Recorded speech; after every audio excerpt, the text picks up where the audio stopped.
कई हजार साल पहले की बात है। एक महिषासुर नाम का राक्षस था।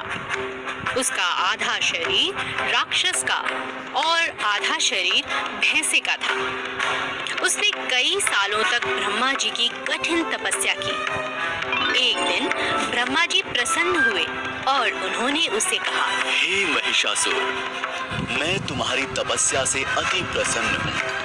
मांगो, जो वरदान मांगना है। महिषासुर ने कहा, हे प्रभु, मुझे ऐसा वरदान दीजिए कि इन तीनों लोकों में किसी भी देवता या मानव के द्वारा मेरी मृत्यु ना हो सके।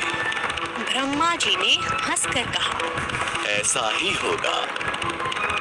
महिषासुर बहुत घमंडी और अत्याचारी था। उसने देवताओं पर आक्रमण किया। उन्हें युद्ध में हराकर उसने उनके क्षेत्र पर कब्जा कर लिया। सभी देवता महिषासुर के उत्पात से बहुत परेशान हो गए। वे सभी मिलकर ब्रह्मा जी, शंकर जी और विष्णु जी की शरण में गए। सभी देवताओं ने मिलकर एक सभा में इसका उपाय ढूंढने का प्रयास किया। श्री ब्रह्मा, विष्णु और महेश ने एक तेज प्रकाश पुंज से एक सुंदर देवी का निर्माण किया। इसी देवी को सारी दुनिया आदि शक्ति माँ दुर्गा के नाम से जानती है। सभी देवताओं ने माँ दुर्गा को सभी प्रकार के अस्त्र शस्त्र से सुसज्जित किया। शंख चक्र, गदा, त्रिशूल, धनुष बाण इत्यादि अस्त्रों को धारण कर वे महिषासुर की नगरी की ओर चल पड़ी। जब महिषासुर को उनके बारे में सूचना मिली, तब वह उनसे मिलने के लिए ललायत हो गई। महिषासुर ने देवी के सामने विवाह का प्रस्ताव रखा। माँ दुर्गा ने कहा,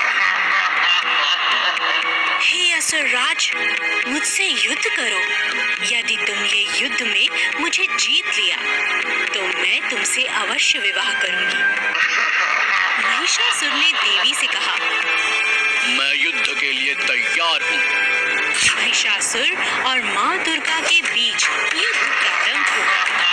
महिषासुर काम, क्रोध, मद, लोभ और मोह के अधीन हो चुका था।